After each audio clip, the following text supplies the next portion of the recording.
Halo, selamat pagi. Assalamualaikum warahmatullahi wabarakatuh.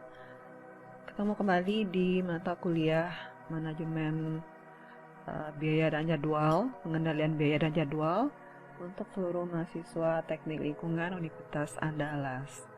Hari ini kita memasuki perkuliahan terakhir pada mata kuliah ini, kuliahan penutup, dan topik kita pada hari ini adalah membicarakan tentang pengontrolan pelaksanaan pekerjaan dengan menggunakan teknik atau metode kurva S.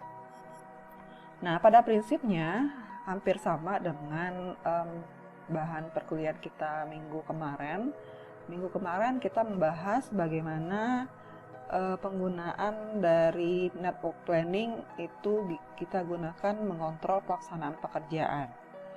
Berapa progres pelaksanaan pekerjaan yang terjadi? Apakah pada saat pengontrolan pekerjaan dilaksanakan, itu keadaan pelaksanaan proyek sesuai dengan schedule, di atas schedule, atau malah di bawah dari schedule yang telah ditentukan. Nah, hari ini kita juga akan membahas hal yang sama, tetapi dengan menggunakan metode kurva S. Oke, baik, kita lanjut ya. Nah, kurva S ya. Nah, kurva S adalah sebuah metode yang sangat umum dipakai di proyek konstruksi. Ya. Terkadang proyek konstruksi skala kecil ataupun juga ada proyek skala besar juga menggunakan kurva S untuk sebagai teknik pengendalian pekerjaannya. Kenapa kurva S lebih familiar digunakan di dalam pelaksanaan proyek? Ya, karena kurva S memang mudah untuk membuatnya, dan mudah dipahami karena kurva S pada dasarnya berangkat dari bar chart. Nah, jadi di sini nanti kurva S itu akan memonitor pelaksanaan progres pekerjaan. Ya, dari mana dapatnya? Karena nanti dia akan mengkoneksikan antara waktu-waktu pelaksanaan proyek dan bagaimana pencapaian pekerjaan proyek pada waktu tersebut. Ya. Nah, ada beberapa manfaat yang bisa kita ketahui dalam pemanfaatan kurva S di manajemen proyek. Yang pertama adalah sebagai metode pengontrolan pekerjaan. Nah, seperti saya bilang tadi, kurva S itu bisa memonitor pelaksanaan pekerjaan pada saat monitoring dilakukan, atau kita menyebutnya sebagai data date. Ya. Apakah pada saat data date dilakukan, pada saat monitoring dilakukan, itu kita bisa tahu berapa deviasi yang terjadi di antara progres realisasi dengan kemajuan rencana proyek, ya, dengan schedule rencana. Apakah di atas dari schedule rencana atau di bawah? Ya, nah, sehingga itu adalah benefit yang pertama. Jadi sebagai metode kontrol terhadap pelaksanaan pekerjaan. Nah, kemudian tidak hanya sebagai kontrol pelaksanaan pekerjaan oleh kontraktor, informasi yang dilakukan dari hasil pemantauan pekerjaan tadi itu nantinya akan dipergunakan sebagai informasi yang akan disampaikan oleh kontraktor kepada owner. Ya, kita tahu bahwa owner itu setiap bulannya biasanya akan menerima laporan pelaksanaan pekerjaan dari kontraktor. Nah, informasi-informasi yang disampaikan salah satunya adalah tentang progres pelaksanaan pekerjaan. Ya, nah, dan ini didapatkan informasinya dari pemantauan atau pengontrolan pelaksanaan pekerjaan. Ya, ini dapat dari kurva S. Nah, kemudian yang ketiga adalah sebagai bukti atau sebagai prasyarat ketika pembayaran kemajuan pekerjaan itu dimintakan oleh kontraktor kepada owner. ya. Jadi sebagaimana kita tahu bahwa owner itu akan membayar kontraktor pada waktu-waktu tertentu, ya. Kenapa? Ya karena memang kontraktor membutuhkan cash flow, ya, cash flow dari owner untuk membayar sumber daya yang dibutuhkan dalam pelaksanaan pekerjaannya. Nah, berapa yang akan dibayarkan oleh owner kepada kontraktor itu juga didasarkan atas kemajuan pelaksanaan yang sudah dilakukan oleh kontraktor, ya. Jadi demikian manfaat dari pengontrolan pekerjaan dengan menggunakan kurva S. Nah, sebelum kita masuk kepada metode kurva S, kita terlebih dahulu untuk mengulangi kembali bahwa project control atau pengendalian pekerjaan itu adalah sebenarnya mengukur variabel-variabel pelaksanaan pekerjaan dan menentukan apakah kondisi proyek itu memenuhi target rencana atau tidak, ya. Sebuah informasi yang didapatkan dari hasil pengontrolan pekerjaan nantinya harus bisa menjadi patokan bagi kontraktor dalam rangka memenuhi target waktu yang telah dicapai, yang harus dicapai, yang disampaikan oleh owner. Andaikan misalkan dari hasil project control tersebut kontraktor ternyata mengalami keterlambatan, maka dia sudah harus bisa memetakan kira-kira untuk pelaksanaan pekerjaan yang akan datang apa yang harus dia lakukan. Kalau misalnya dia tetap bekerja dengan produktivitas yang ada yang sebagaimana biasa pada saat hasil monitoring ternyata proyeknya lambat, maka otomatis dia pastinya nanti akan tidak bisa memenuhi target waktu, ya.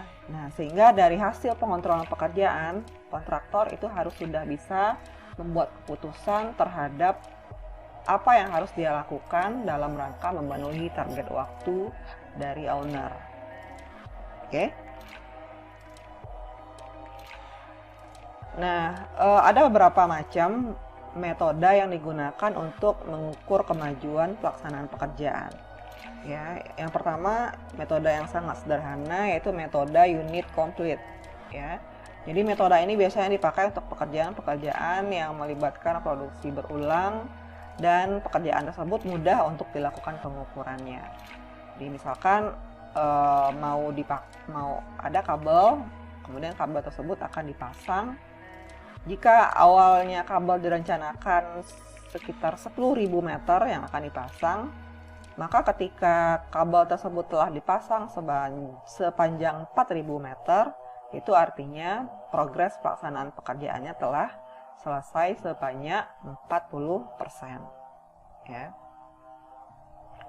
Kemudian metode start dan finish, ya.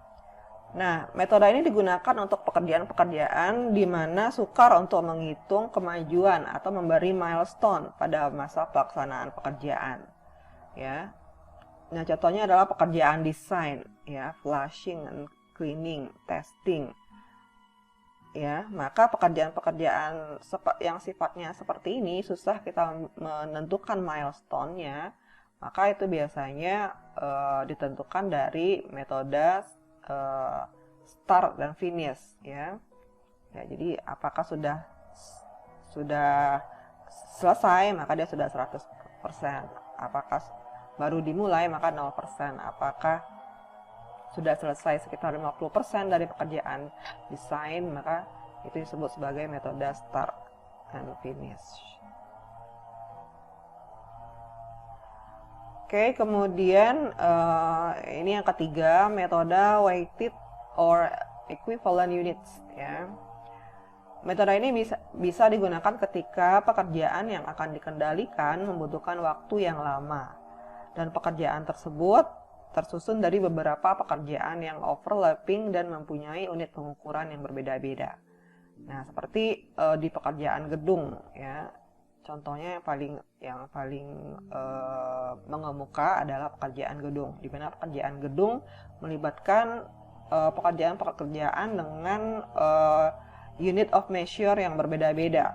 Ya, ada yang diukur dalam meter persegi, ada yang diukur dalam berat, ton, kilogram, ada yang diukur dalam meter kubik, ya. Nah, itu biasanya nantinya akan dipergunakan dengan metode equivalent unit, ya. Di sini contohnya adalah struktur baja yang biasanya diukur sebagai ton, ya. Maka nanti akan kita perlihatkan di contoh berikut, ya. Nah, di sini ya, di sini ada beberapa pekerjaan-pekerjaan, ya. Kemudian di pekerjaan-pekerjaan tersebut memiliki, ya, unit of measure yang berbeda-beda, ya. Kemudian ini adalah satu kesatuan pekerjaannya, ya. Jadi pekerjaan totalnya adalah disebut sebagai pekerjaan baja, ya. Kemudian ini adalah kuantitas pada masing-masing dari subtasnya, ya. Kemudian bagaimana kita menentukan berapa pekerjaan yang sudah selesai, maka itu dikonversi, ya, secara pada masing-masing, ya, pada masing-masing jenis satuan yang berbeda, sehingga nantinya itu akan didapatkan, ya, persentase secara keseluruhan. Oke, nanti kita lihat contoh yang lebih detail. Oke, jadi pada hari ini kita akan memulai terlebih dahulu manajemen pengontrolan pelaksanaan pekerjaan dari awal, ya. Jadi pada dasarnya di proyek itu selalu ada dua, ya. Ada yang disebut sebagai schedule rencana, ada yang disebut sebagai schedule realisasi, ya kan? Schedule rencana itu dibuat ketika pelaksanaan pekerjaan konstruksi belum dimulai.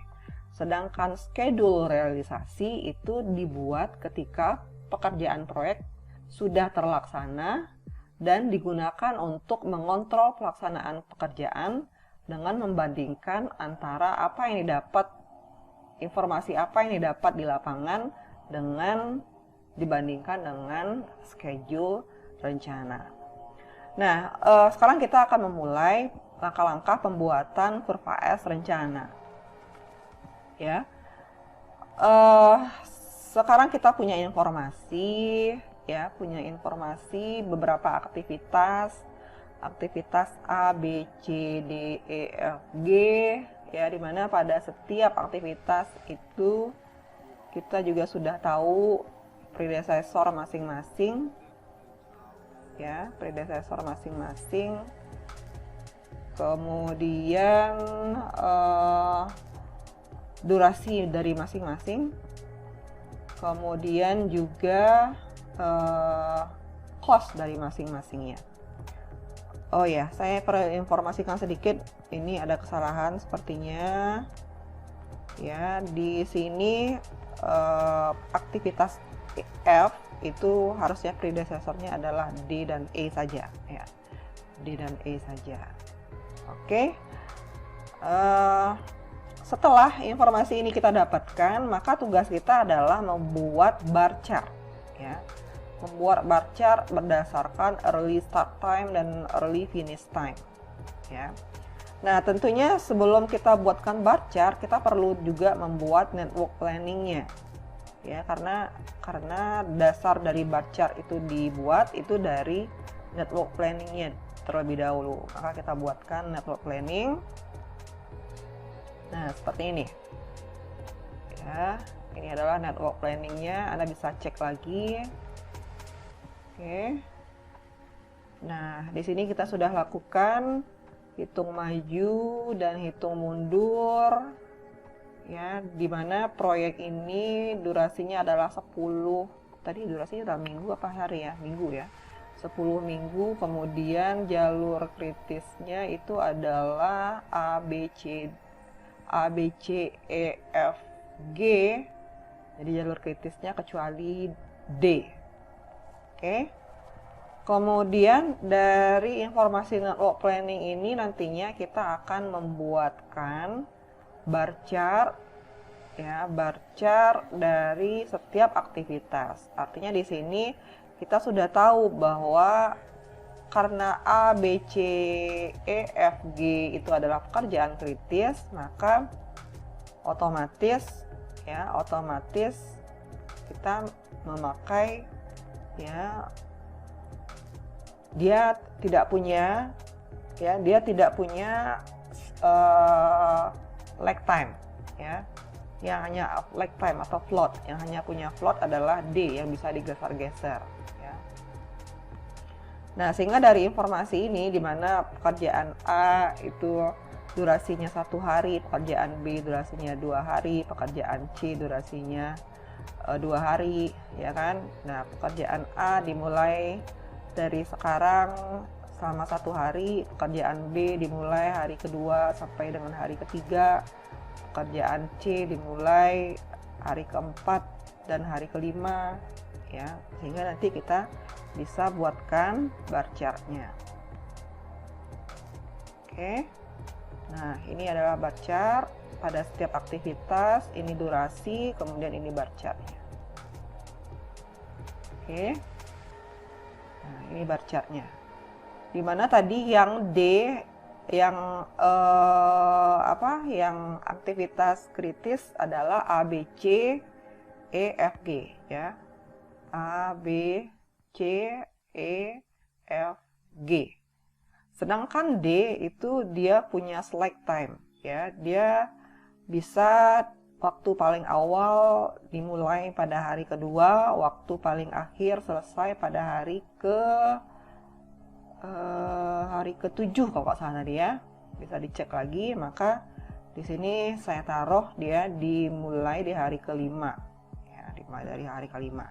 Sebenarnya ini bisa digeser-geser, terserah kita mengatur, ya, untuk menyesuaikan dengan kemampuan tenaga kerja kita. Jadi artinya di sini karena D itu ditempatkan di hari kelima dan keenam, artinya di hari kelima dan keenam itu ada 2 pekerjaan yang dilakukan berbarengan, ya, sehingga Anda sebagai manajemen proyeknya harus bisa mengantisipasi 2 pekerjaan yang dilakukan berbarengan ini dengan dengan mendatangkan jumlah tenaga kerja yang lebih banyak dari hari-hari sebelumnya. Oke. Nah, sekarang di sini muncul kolom baru, ya, bobot. Di mana bobot itu di sini nggak ada pensil nggak ya? Oke, nggak ada ya. Nggak ada pensil ya. Ada. Oke. Nah, bobot itu, ya,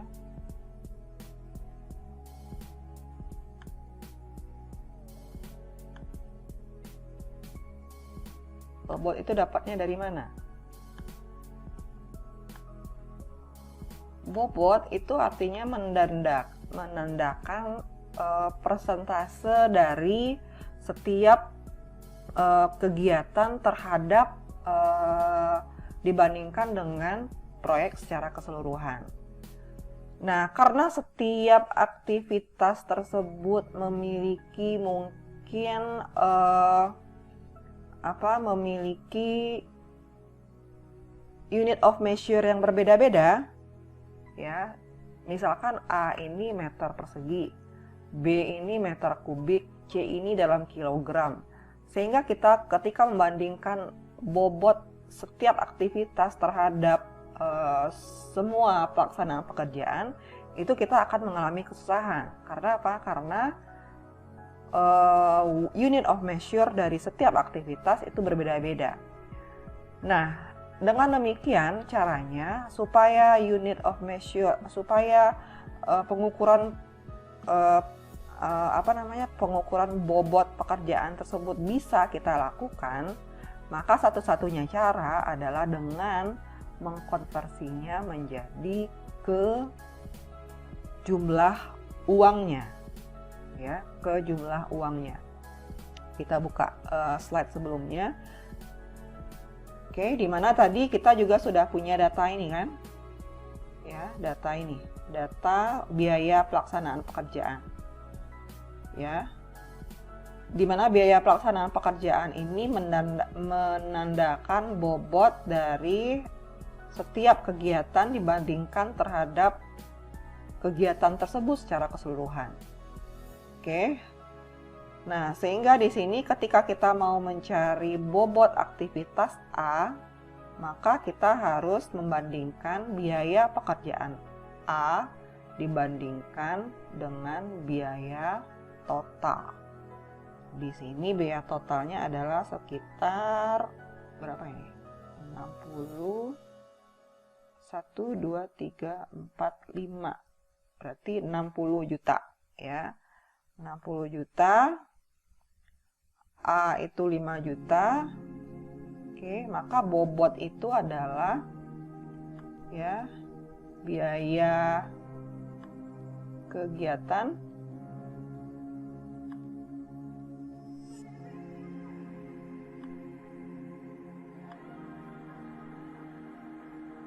dibandingkan dengan biaya total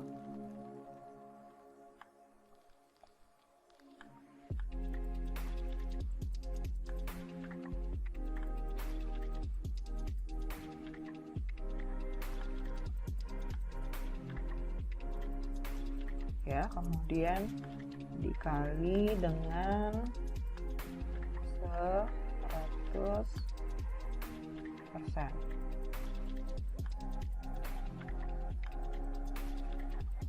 Oke, jadi itu bobot, ya.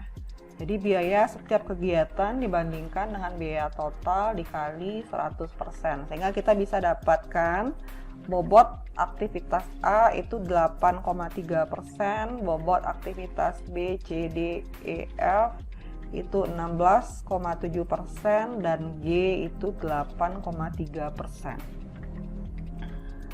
Nah, sekarang kita juga sudah punya tadi bar chart, ya. Kita sudah punya tadi bar chart. Sekarang kita punya info, jangan dilihat dulu yang merah-merah ini ya, anggap yang merah ini belum muncul. Nah, sekarang tadi kita sudah punya bobot.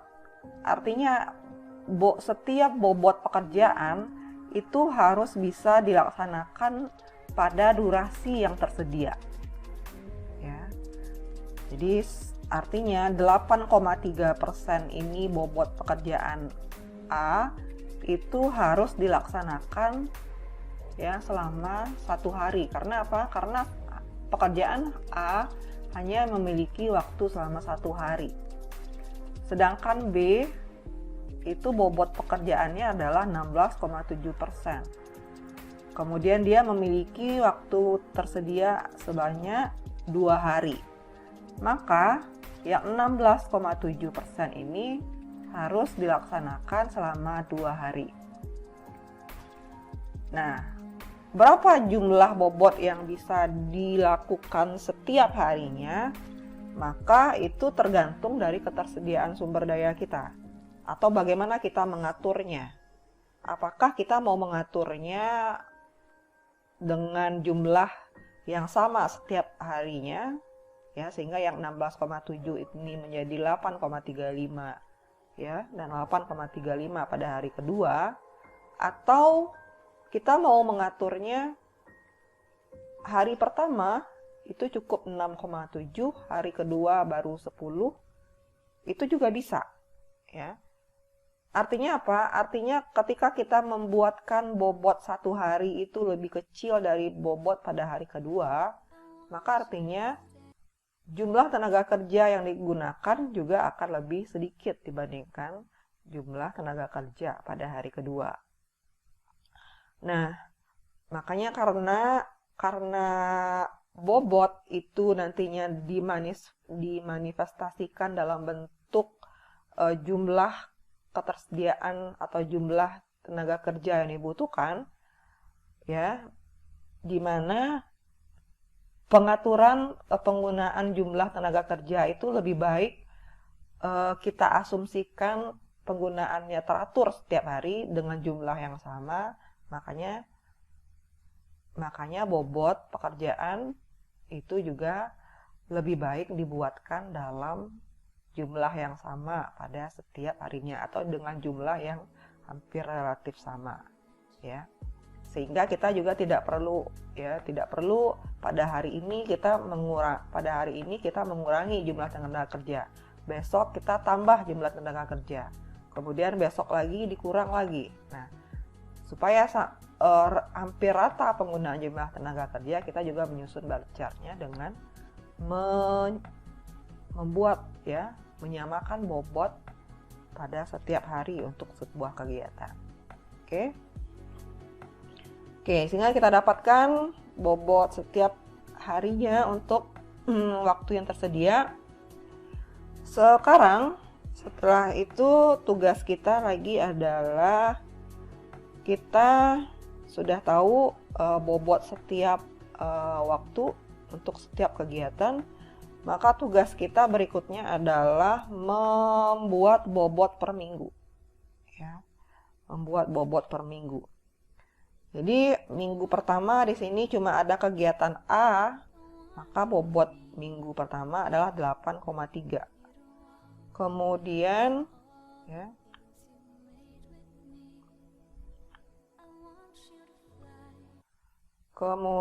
bobot minggu kedua itu karena minggu kedua cuma ada pekerjaan B, maka 8,35.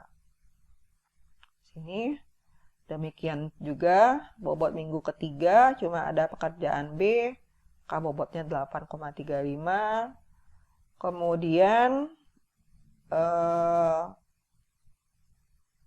di minggu keempat hanya ada pekerjaan C, maka bobotnya juga 8,35. Sedangkan di minggu ke-5, ya, ada pekerjaan C dan pekerjaan D, maka bobotnya ditambahkan, ya, menjadi 16,7. Oke, dan begitu seterusnya. Oke, setelah itu maka kita akan membuatkan lagi bobot kumulatif, ya. Jadi bobot kumulatif adalah bobot minggu ini ditambah dengan bobot minggu sebelumnya. Maka pada minggu pertama bobot kumulatifnya adalah 8,3. Oke, kemudian bobot minggu kedua, maka itu kumulatif minggu pertama ditambah dengan bobot minggu kedua 8,35 sehingga menjadi 16,65. Oke, dan demikian juga minggu ketiga bobotnya, ya, minggu ketiga bobotnya adalah 16,65 ditambah dengan 8,35. Dan begitu seterusnya sehingga pada akhir pelaksanaan pekerjaan pada hari ke-10 maka bobot kumulatifnya adalah 100%. Ya, kenapa 100%? Karena pada minggu ke-10 pekerjaan itu selesai dilakukan, ya, sehingga bobotnya sudah mencapai 100%. Oke. Mudah-mudahan Anda semua bisa paham sampai di sini. Nah, berikutnya kita adalah membuat kurva S-nya. Ya, kita hapus dulu ini supaya nggak ganggu.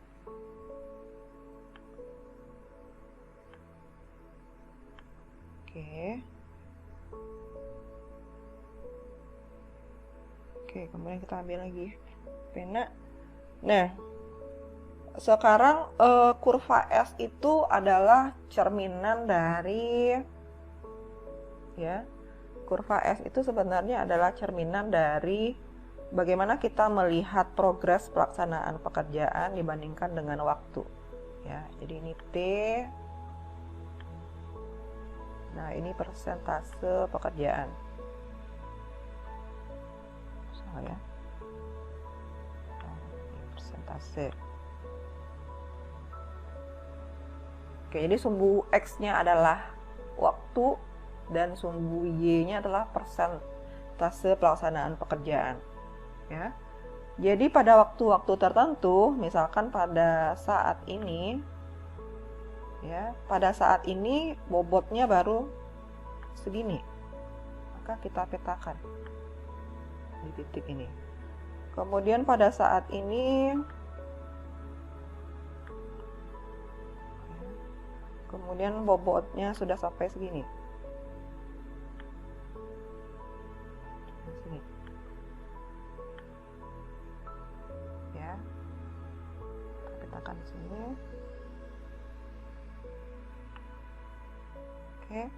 Kemudian di akhir bobotnya juga sampai selesai. Sini. Kemudian di sini kita tarik kurvanya.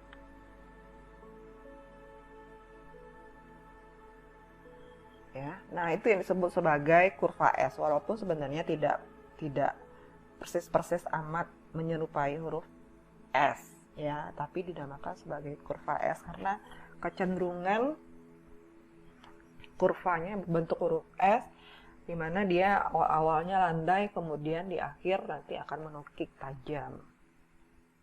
Oke, nah kemudian setelah kita dapat, maka kita bisa tahu, ya, sumbu X, ya, katakanlah di sini ini adalah sumbu X.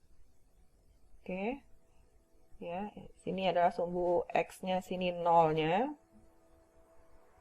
Ya, sini 0. Posisi, ya, ini waktu, ya. Ini di sini sumbu X adalah waktu, ya, ya, dimana ini waktunya adalah 1 minggu sampai 10 hari. Kemudian sumbu Y-nya ke atas, ya, sumbu Y-nya ke atas. Maka di sini katakanlah kita asumsikan di sini ini 0%. Kemudian di sini, ya,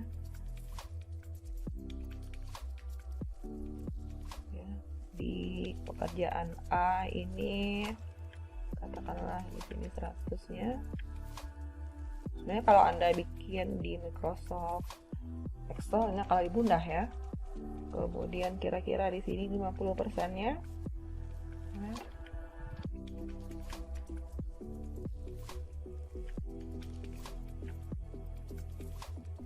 Oke. Nah, setelah itu kita tinggal memetakan titik-titiknya, ya. Misalkan di sini oke, di sini misalkan ketika awal bekerja pastinya durasi bobotnya baru 0, ya. Oke, kita petakan 1 titik warna merah. Kemudian selesai minggu pertama, maka bobotnya itu 8,3. 8,3 kira-kira gimana, ya? Di sini 25. Ya, di sini 75, kira-kira 25, 85. Oke, kira-kira di sini, ya. Kira-kira aja kalau pakai kalau menggunakan Excel itu Anda bisa cari langsung. Oke, 8,3 di sini. Kemudian minggu kedua selesai itu bobot pekerjaan sudah selesai, ini 16,65 ya. Di sini 25 ya, mungkin di sini ya, di sini katakanlah di sini.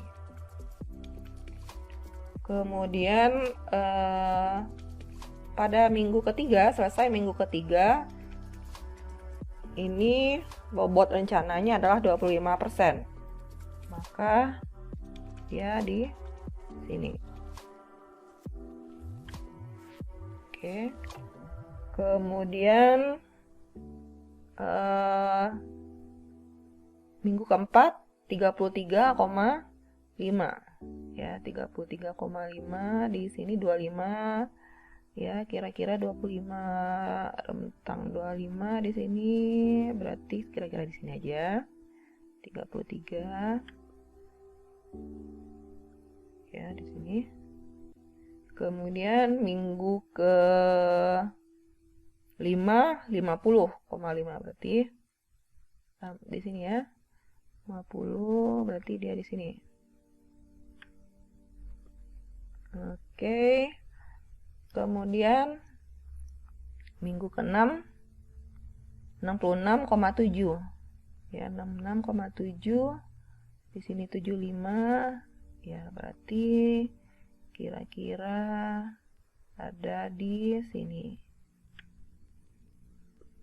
ya. Kemudian minggu ke-7 75,1 berarti dia di sini. Kemudian 83,45 minggu ke-8 kira-kira di sini. Kemudian 91,8 minggu ke-9 kira-kira di sini, dan 100 pada minggu terakhir ya. Kita ganti dulu warnanya, jadiin ungu. Oke. Nah, dari titik-titik yang sudah kita plot ini kita bisa tarik kurvanya ya, kurvanya menjadi seperti ini kira-kira ya.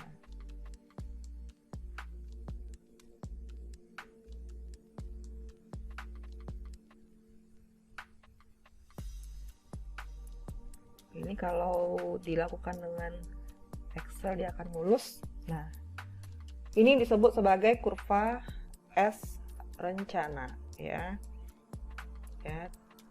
Ini yang disebut sebagai kurva S rencana, dan ini nantinya akan kita gunakan untuk mengontrol pelaksanaan pekerjaan ya. Jadi ini adalah baseline-nya, benchmark-nya ya, patokan bagi manajer proyek untuk memantau pelaksanaan dari kegiatan proyek. Oke, sampai di sini mudah-mudahan Anda paham ya. Kita hapus dulu ya ini. Oke. Jadi kita di sini sudah punya kurva S untuk kegiatan tersebut ya. Oke, sekarang kita lanjut. Nah, sekarang kita akan membuat kurva S realisasi ya. Jadi andaikan dari kegiatan-kegiatan tadi sudah dimulai pelaksanaan proyeknya, kemudian dari kegiatan-kegiatan yang ada pada saat tertentu itu dilakukan pengukuran pelaksanaan pekerjaannya. Nah, misalkan ya pada saat pelaksanaan pekerjaan ya, misalkan pekerjaan A itu volume kegiatannya adalah 50 meter persegi ya, 50 meter persegi. Kemudian pekerjaan B itu 100 meter kubik. Jadi pada saat pemantauan pekerjaan, maka pekerjaan yang sudah dilaksanakan adalah pekerjaan A dan B. Ya, di mana pekerjaan A ini ternyata volume realisasinya baru 40 meter, ya, 40 meter persegi. Sedangkan pekerjaan B, ya, pekerjaan B itu sudah selesai pada hari pertama, selesai 40 meter persegi, pada hari kedua selesai 40 meter kubik, ya, meter kubik. Nah, ini adalah volume realisasi dari pengukuran pekerjaan di lapangan yang dilakukan oleh kontraktornya, ya, yang dilakukan oleh kontraktornya. Nah, kalau tadi sebentar kita lihat dulu, ya, di not work planningnya. Kalau tidak salah tadi A dan B, ya, A dan B ini adalah pekerjaan yang finish to start, ya, finish to start. Kalau tidak salah tadi, ya, oke. A dan B itu adalah pekerjaan yang finish to start. Ternyata setelah dilakukan pengecekan di lapangan didapatkan, ya, informasinya pekerjaan A ini terlambat dan pekerjaan B itu sudah dimulai walaupun pekerjaan A belum selesai. Didapatkan informasi bahwa pekerjaan B itu pada pelaksanaan pengukuran itu baru selesai sebanyak 80 meter kubik. Nah, sehingga dari sini saja sebenarnya kita sudah tahu, ini kan karena contohnya adalah pekerjaan yang relatif sederhana, ya. Jadi dari sini kita sudah bisa tahu bahwa sebenarnya volume realisasi itu lebih sedikit dari volume pekerjaan rencana. Jadi artinya kurva S realisasi itu, ya, terlambat dari kurva S rencana. Nah, tapi tidak apa-apa. Contoh sederhana ini untuk bisa Anda lebih mudah untuk memahami materi pembuatan kurva S realisasi. Nah, pada prinsipnya sama saja ketika kita membuat kurva S rencana, ya. Oke, sekarang kita lihat dulu setelah kita melakukan pengecekan volume pekerjaan di lapangan dan informasinya sudah kita ketahui, maka langkah berikutnya adalah kita ingin mengetahui progres dari realisasi pekerjaan. Ya, progres dari realisasi pekerjaan. Kalau tadi volume yang sudah dikerjakan itu adalah sebanyak 40, ya, sebanyak dari 40 meter persegi pada hari pertama untuk pekerjaan A, maka progresnya adalah sebanyak 80%, ya, dimana didapat dari 40 itu adalah volume realisasi dibandingkan dengan 50 volume rencana dikali dengan 100%. Maka aktivitas A itu sudah terlaksana pada saat pengukuran pekerjaan dilakukan atau pada saat monitoring dilakukan sebanyak 80%. Dan demikian juga pekerjaan B pada minggu pertama itu terlaksana sebanyak 40 meter kubik, ya, dari 100 meter kubik. Jadi artinya bobot realisasi pekerjaan B itu hari pertama sebanyak 40%, hari kedua sebanyak 40%. Oke. Nah, berikutnya setelah kita melakukan pengecekan progres pekerjaan, progres masing-masing progres masing-masing kegiatan maksudnya ya, bukan ya bisa juga pekerjaan sih. Setelah itu kita mengetahui bobot realisasi ya. Jadi berapa realisasi dari setiap kegiatan ya dibandingkan dengan bobot rencana. Nah, di sini didapat informasi bahwa tadi yang pekerjaan A itu minggu pertama itu sudah selesai 80% dari volume kegiatannya, di mana kegiatan A itu bobotnya adalah sebesar 8,3 ya, sehingga bobot realisasi dari kegiatan A pada minggu pertama itu adalah 80% dikali dengan 8,3 ya, sehingga dapat 6,64 ya. Dan demikian juga untuk pekerjaan B minggu pertama itu bobot realisasinya adalah 6,68 ya, karena tadi minggu pertama ini bobot pekerjaan realisasinya adalah sebanyak 40%, maka 40% dikali dengan bobot kegiatan A adalah 16,7 ya, 6,68. Oke. Dan demikian juga di minggu kedua sama ya, 40% dikali dengan 16,67 ya, 6,68. Oke, setelah kita ketahui bobot realisasi, maka selanjutnya adalah kita membuatkan atau menginputkan kedua informasi bobot tadi di bar chart ya.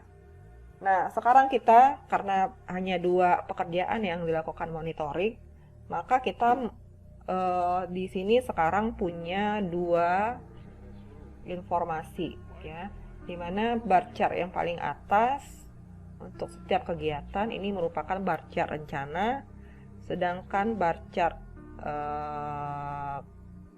bar chart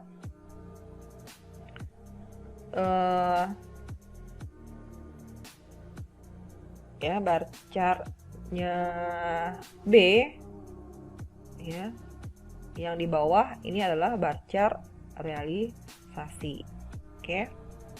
Nah, sekarang kita melakukan hal yang sama seperti ketika kita membuat kurva S rencana. Jadi ada bobot per minggu rencana, kemudian ada bobot kumulatif rencana, dan juga ada bobot per minggu realisasi dan bobot kumulatif realisasi. Oke. Dimana kalau bobot minggu rencana kita ambil dari data rencana, berarti minggu pertama itu bobot rencananya 8,3, minggu kedua 8,35, minggu ketiga 8,35. Sedangkan kumulatifnya adalah 8,35, kemudian 8,35 ditambahkan dengan 8,35, 16,65, 16,65 ditambahkan dengan bobot rencana minggu ketiga 8,35 sehingga menjadi 25. Nah, demikian juga dengan bobot per minggu realisasi, kita inputkan data dari bar chart realisasi ya. Di sini 6,64. Oke. Di minggu kedua 6,68. Oke. Di minggu ketiga 6,68 ya. Dan demikian juga ketika kita membuatkan bobot kumulatif realisasinya 6,64, kemudian minggu kedua 6,64 ditambah dengan 6,68 dapat 13,32, kemudian minggu ketiga kumulatif 13,32 ditambah dengan 6,68 hingga jadinya 20. Oke, kemudian dari sini Anda petakan lagi informasinya ya melalui titik-titik. Saya sebenarnya harusnya kan untuk skala Y-nya itu semua kegiatan ya dari 0 sampai 100, karena terlalu banyak maka saya cuma bikin 2 ya, katakanlah aja ya, kita misalkan aja nolnya di sini, kemudian ya, kemudian di sini katakanlah ya 100-nya,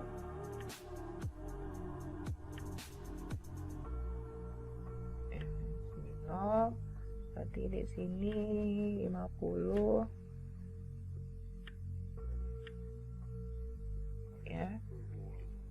Oke, kita petakan dulu bobot rencana minggu awal pekerjaan 0, kemudian 8,3 ya, kira-kira di sini aja, kemudian 16,65 kira-kira di sini,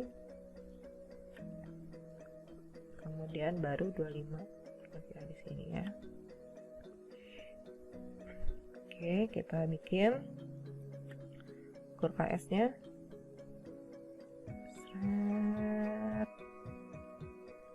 Oke, tidak terlalu mulus, tidak apa-apa. Yang penting Anda bisa paham, karena supaya kurvanya benar-benar mulus memang dibuat kan di Excel. Oke, sekarang kita ganti warnanya untuk kurva realisasi. Kita pakai warna hijau.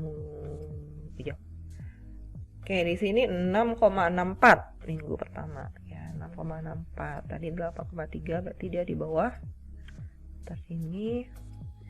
Kemudian 13,32 ya, sekitar sini. Kemudian 20 ya, sekitar sini. Oke, jadi kita bikin. Oke ya, jadi kita bisa tahu bahwa pada minggu pertama itu sudah terjadi deviasi ya, minggu kedua juga, minggu ketiga juga. Nah, ini yang disebut sebagai monitoring pelaksanaan pekerjaan. Jadi bagaimana kita melihat kurva S realisasi dibandingkan dengan kurva S rencana ya. Berapa deviasi yang terjadi? Nah, ini dia.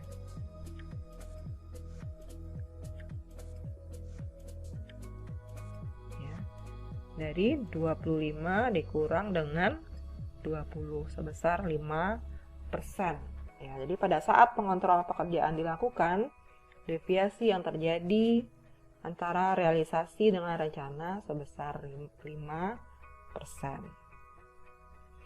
Oke, baik, sampai di sini perkuliahan kita pada pada topik pengontrolan pekerjaan, dan ini merupakan perkuliahan kita yang terakhir. Saya harap Anda bisa memahami materi-materi yang sudah saya sampaikan, baik secara tatap muka langsung maupun secara online.